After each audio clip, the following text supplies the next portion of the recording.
the amazing part about the partnership with the city is how well we work together. Welcome to Hangar X Studios, where former fighter pilot and host John Ramstead takes us on a journey across aerospace as it enters an historic period of innovation and transformation. Our guests include aviation experts, pilots, financiers, military leaders, and innovators of all types.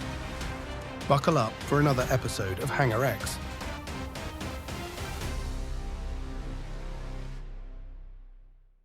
Hey, welcome to Hangar X Studios, and we're live at the Hive in Grand Forks, North Dakota, and we are honored today to have one of the finest leaders I've personally ever met in my life, Colonel Tim Monroe.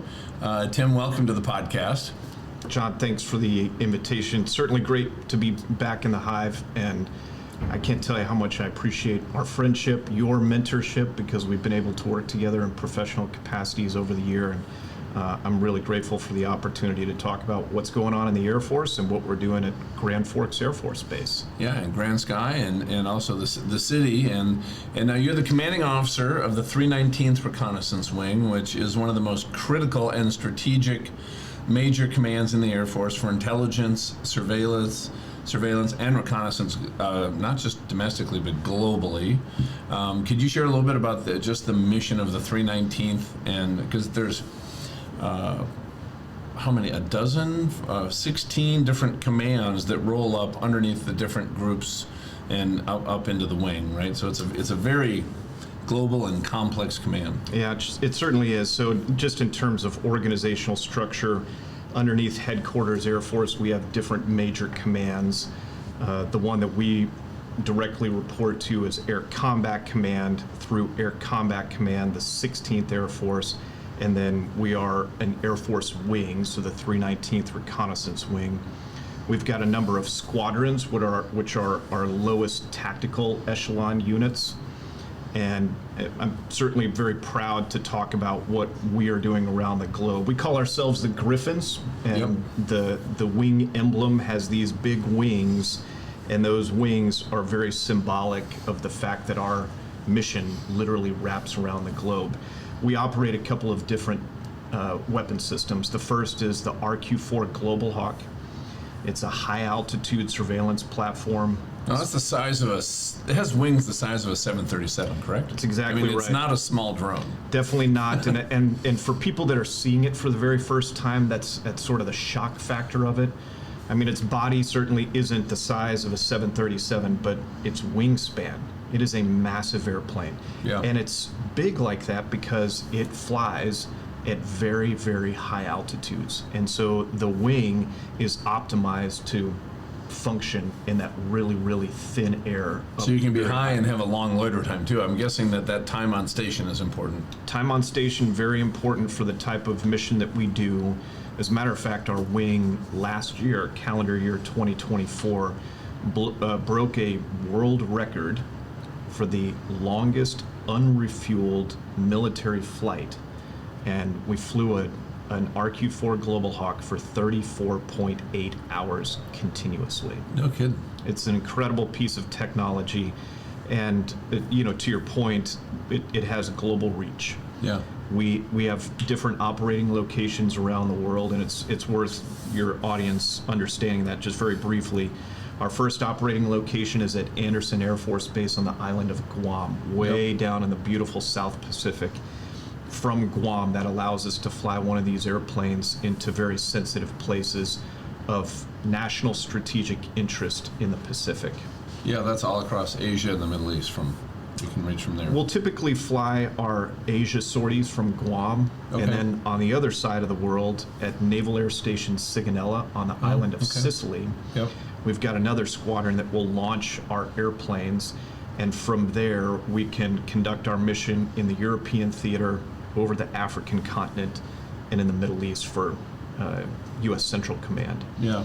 So that's the first of our weapon systems. The second is the E-11 Battlefield Airborne Communication Node. It's a one-of-a-kind platform. One of my friends from flight school actually went to fly the E-11, and once he went into that program, we never knew what he did other than he's still a pilot. Yeah, that's right. Well, it's an incredible airplane made by Bombardier Aircraft Corporation. The sobering story of the history of the E-11 BACN, as we call it, is that it generated after the story of Lone Survivor.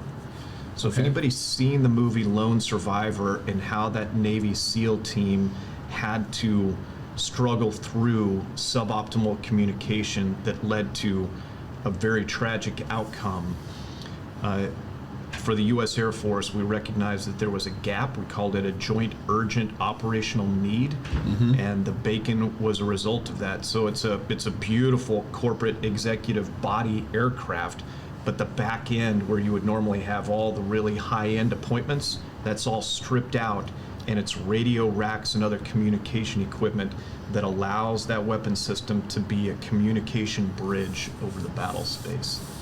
And then very quickly, the last tactical weapon system that we operate is the High Frequency Global Communication System, or HFGCS for short.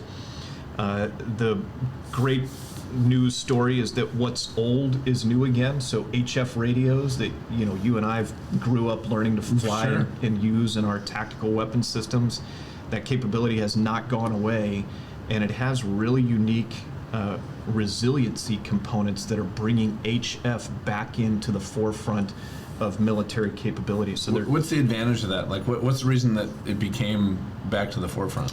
it has the ability to do a couple of critical things. One, it can penetrate weather. Those high frequency radio waves can penetrate thunderstorms, volcanic ash. They also have an ability to penetrate the water, so you can communicate to surface and subsurface vessels down to a certain point. Yep. And at the rate at which the frequency communicates, you can send messages from antennas that literally can wrap itself around the world. And so there's a worldwide network of HF antennas that we pay to maintain, and there are two communication nodes for HF-GCS, one at Grand Forks Air Force Base and the other one on the East Coast at Andrews Air Force Base. And the most important capability that we offer is we can serve as a communication backup for the President of the United States during times of crisis. Those missions run all the time from our wing and other places around the globe, and we're very, very proud of the airmen that do those missions. I'm sure the uptime on that is probably 100%. 100%, unblinking, and we're held accountable to it as well. I'm sure you are. And then what about Predators, the Reapers?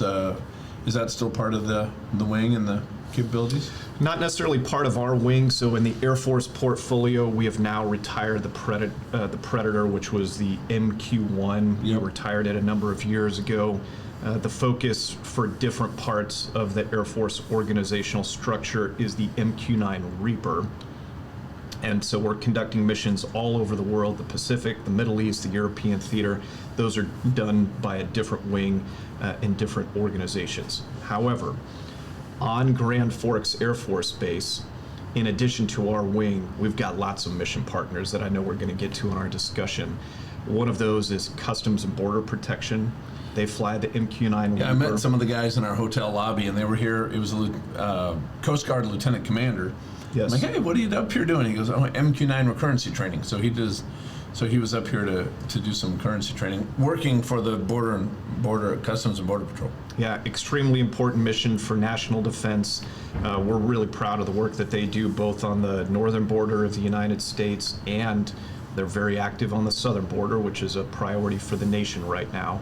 But they also fly some small unmanned systems, and they've got a manned Cessna platform. So that's a unique component. And then we've got a mission partner on an enhanced use lease called Grand Sky. Yeah. And at Grand Sky, they've got a couple of industry partners, Northrop Grumman and General Atomics being the two biggest. And General Atomics flies the MQ-9A Reaper, and they're transitioning into an international training program, which is really their bread and butter here, Yep. flying the MQ-9B Sky Guardian, which is generation 2 of the Reaper. What's the capabilities of that versus like the people that are using it? I don't know if you can't talk about. If I asked you something that's classified, I get that. But in that capability, what does that enhancement do? Yeah, I'm not a complete expert on it because we're not purchasing that platform for the Okay. United States Air Force. It's primarily a capability that's going to be sold to international partners, and they've got a long lineup of international customers that are ready to purchase the Sky Guardian. Different countries call it different things. The United Kingdom calls it the Protector, but here's a couple of significant changes. One, airspace integration. You would think this many years after the advent of unmanned systems that national airspace rules would keep pace with all of the change Boy, in have they not. technology. It is really tough, both to get the Federal Aviation Administration on board and integrating over the U.S. national airspace, but that's an equally challenging issue for a lot of our international partners is airspace integration. So the MQ-9B brings a lot of tools on board that are safety in nature to help effectively integrate. It has a much better weather penetration capability. That's certainly important if you're flying in Europe, in the Pacific theater. And then it's got some different carriage capabilities that allow a weapon system to be procured and then kept in an inventory for a really long time and just retooled to the unique needs of the customers that are operating them. Yeah, and the mission set. And, we've had Tom Sawyer from Grand Sky on, talk a little bit about what Grand Sky does. And I'd love, from your perspective, from the Air Force perspective, they allowed a company to come in and do a long-term lease on the Air Force Base to create a place where, like you said, now in McDonnell Douglas and General Atomics, and McDonnell Douglas is refitting the RQ-4s, correct? The Global Hawks to be a new version. Grumman. Or Northrop Grumman's doing that. They're there too.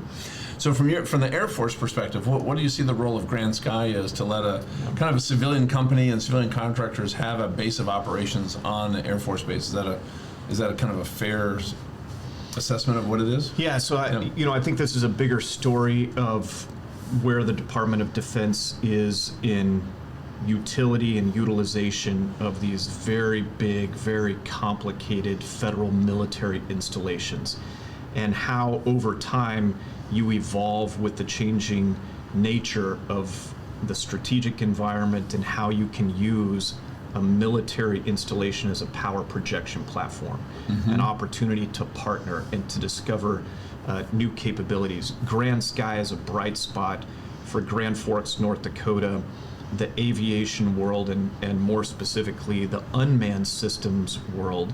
And What makes it a bright spot? well, we're really proud that they're celebrating their 10th anniversary on the Yep. installation. And what's unique about them is that they are the only focused unmanned systems industrial park anywhere in the country. And what that brings to a place like Grand Forks is synergies and relationships. And that sure between- ties into your mission at the 319th. 100%. Now, it's very much a partnership, so there are different roles and responsibilities, but Grand Sky over time has started to evolve into a place where we have a lot of heavy-hitting industry partners and companies and other organizations that have more of a defense-focused theme, unmanned systems theme, and all of those things come together in a place where the business environment, the policy environment, the relationships that we have with partners like the Federal Aviation Administration. There's a small unmanned systems test site that is paid for by the state of North Dakota called Northern Plains UAS Test Site. Yep. That's co-located here. And when you get all of those things working together in a symbiotic Yeah, Vantis relationship, out there. And Vantis is a sub and a partner with Northern Plains. You can really start to accelerate solutions, solve difficult problems across the spectrum, from research and development and engineering and academia, all the way up to the high-end defense capabilities that Northrop Grumman and General Atomics How are close doing. is the communication, coordination, collaboration between Air Force assets and commands and the tenants over at Grand Sky? So for day-to-day operations, I wouldn't say that there's a lot of direct communication because everybody's kind of got their thing that they're working on. You mentioned Northrop Grumman. They're converting retired Air Force RQ-4 Global Hawks into an entirely new weapon system called Range Hawks to go out and eventually do hypersonic Weapons testing and data offense collection. and defense. Absolutely. Yep. That is a national security imperative. General Atomics, as we've already covered, is doing their international training with their MQ-9 variants. Northern Plains is doing some work, a lot of work on a variety of different test initiatives, and Vantis is supporting all of those with safe airspace integration. So there are like interests, and while there's not necessarily direct involvement in day-to-day operations, the one place that we all have a core intersecting point is safe integration over the base and over the local community. Our radar approach control facility is deeply involved in everything that happens in Grand Forks. The University of North Dakota is the largest undergraduate pilot training program anywhere in the nation. Correct. That's a huge bill for us to make sure that all of those students get the training that they need. They get the reps and sets, but they do it safely. And then when you take It also probably creates a great opportunity for air traffic controllers to be trained. 100%. Right? Like this is the place to come because you're going to be busy. You're definitely going to be And you're busy. also dealing with a bunch of knucklehead pilots that you got to really pay attention to. Well, there's a learning curve on both sides for Yeah. sure. But certainly that's an important piece of what we do. Yep. Then integrating that with unmanned systems, and when you get all of those things in the airspace at the same time, Yeah. it presents a really complicated problem. And so that's where we come into play as the primary provider for safety confliction of aircraft. That's a high priority for me as an installation commander and the services that we offer, and that's definitely a place that we operate very closely with one another. Yeah, and thank you for that. And you know, when we were first talking, when you moved it up here from the 25th attack group up to the wing, and you really understood, I think, the interplay between the Grand Forks Air Force Base and the city of Grand Forks, and just the importance to this, not only to the Air Force, but to you personally. Could you talk a little bit about that interplay and what you've done in that area the last couple of years? Absolutely. So, it's important that we start with the history of the installation, because after World War II,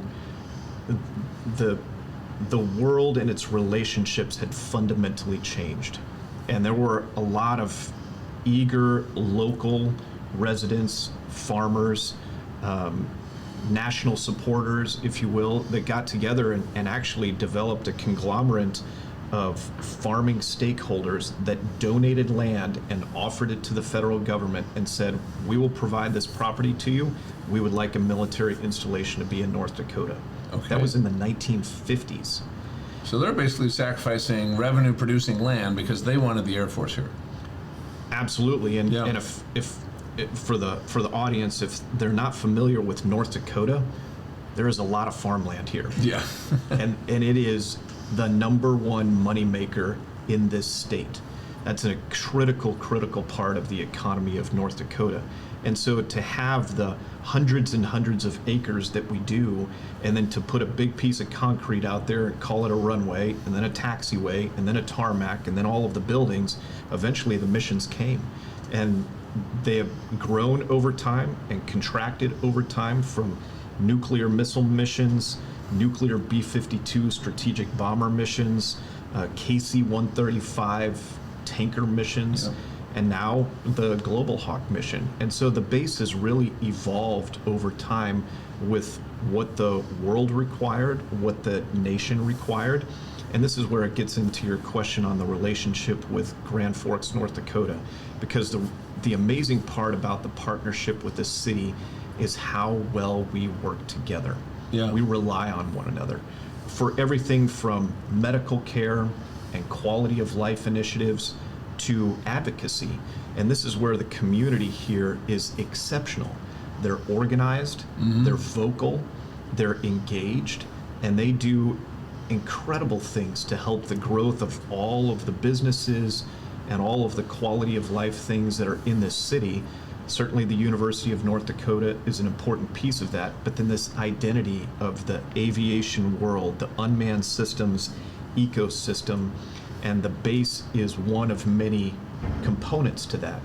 But it's great to come here, and more to your point on things that I set out as goals when I got here was to strengthen partnerships. And it's actually one of the pillars of our wing strategy is build partnerships. What were some of the key partnerships as you see it? Well, we just had the mayor on, Brandon, and I know that he could not be, I think, happier with the level of partnership and the quality of relationship. yes, sir. And the mayor's office is really where a lot of these things begin, because he and I have such a great relationship. We've been able to tackle some difficult problems and have hard conversations to help map out opportunities of shared interest for the community and for the installation.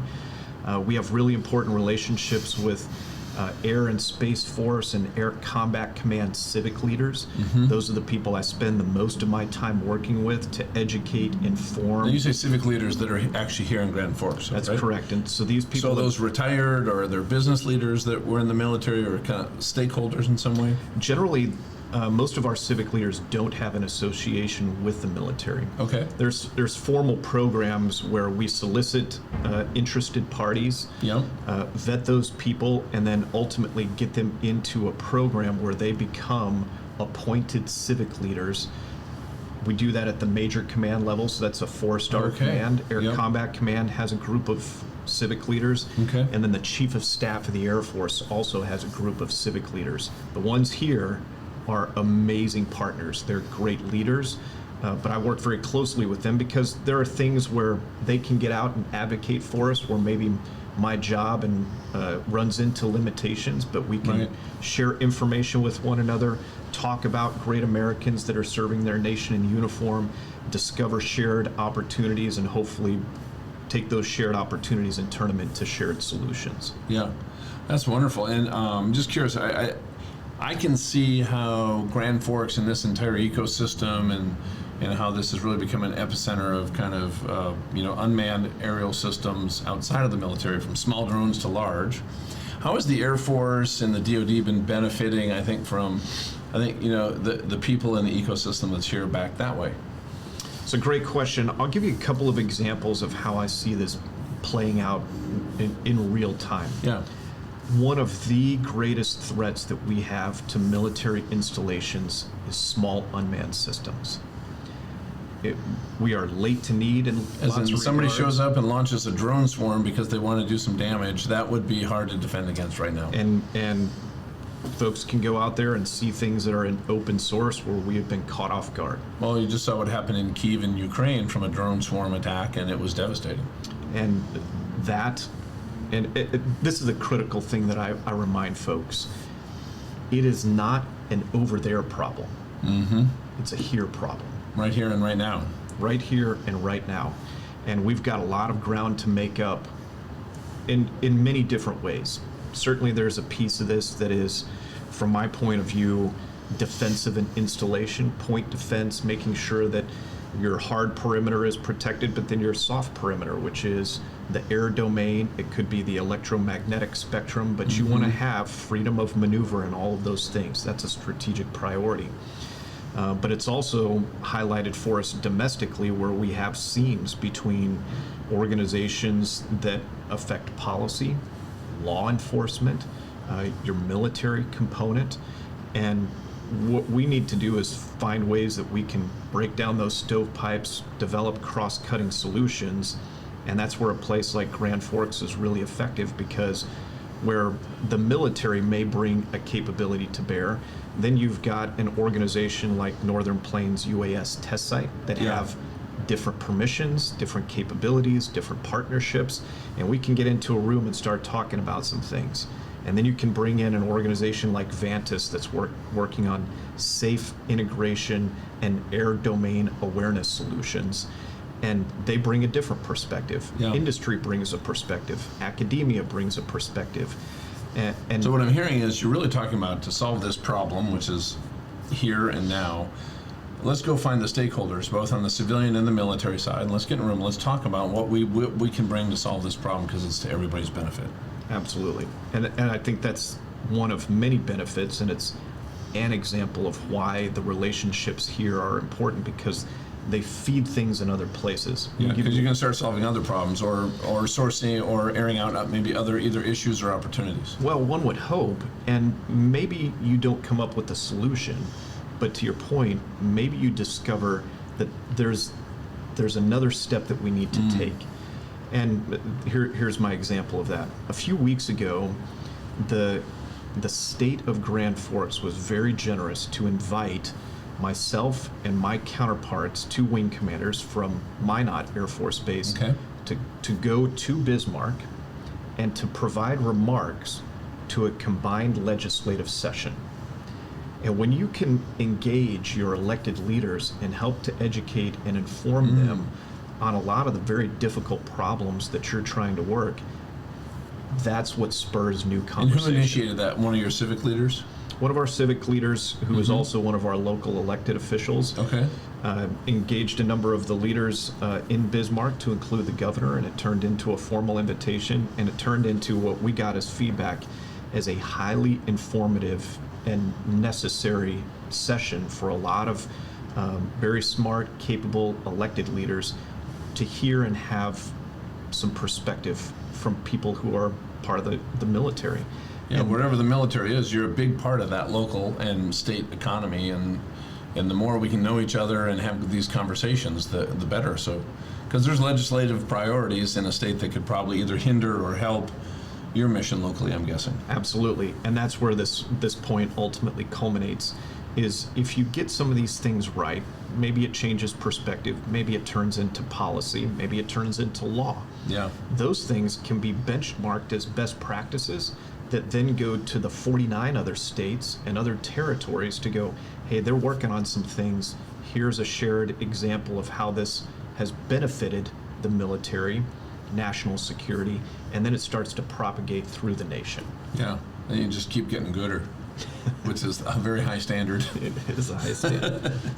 Well, as we wrap up, Colonel, and I'm so appreciative of you driving over from the base, taking the time. What are, our audience are, people in aviation, veterans, investors, people that just really are passionate about this whole space, from UAS all the way up through powered lift and just aviation in general. But you started out as an F-15 pilot, and now you've worked your way up to Major Command, and I'm just hoping and praying that I see you with a star on your shoulder here in the next couple of years, because the Air Force needs leaders like you.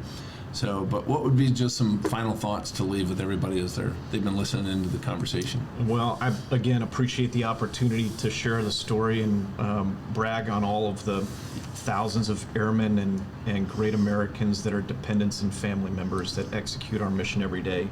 I guess I would leave you with a couple of points. One, the nation is in really good hands with our nation's military. We have exceptional sons and daughters who continue to answer the call to put service above oneself, to value and aspire to greatness, and to do all of that in service to our great nation. That to me is one of the most honorable parts of the job that I have, and it's one of the best parts of the experience that I've had in Grand Forks, North Dakota, is to be able to lead those great Americans and to say thank you. This is important. This community is really good about saying thank you for your service. But the other thing that they are exceptional at is they change that up and they say thank you for my freedom. Really? What a powerful thing. Wow. And when you've got a community that stands behind you, it emboldens you. It helps you deal with fatigue. It helps you deal with difficult days. It helps you deal with the global challenges that we have to tackle with our weapons systems and all of the enabling capabilities that we bring to global military operations. And I think that's the first piece, is that this place is a good home for the families that we have, Yep. They're great Americans doing the jobs that we've asked them to do in the military. And what a great community to be a part of that says, thanks for my freedom. That's a really great thing. Here's the last thing that I'll leave you with. The partnerships here are second to none. And I challenge somebody to come up with a better example of how well things work together in a place like Grand Forks, North Dakota, between your community, your academia partners, industry partners, other national security stakeholders.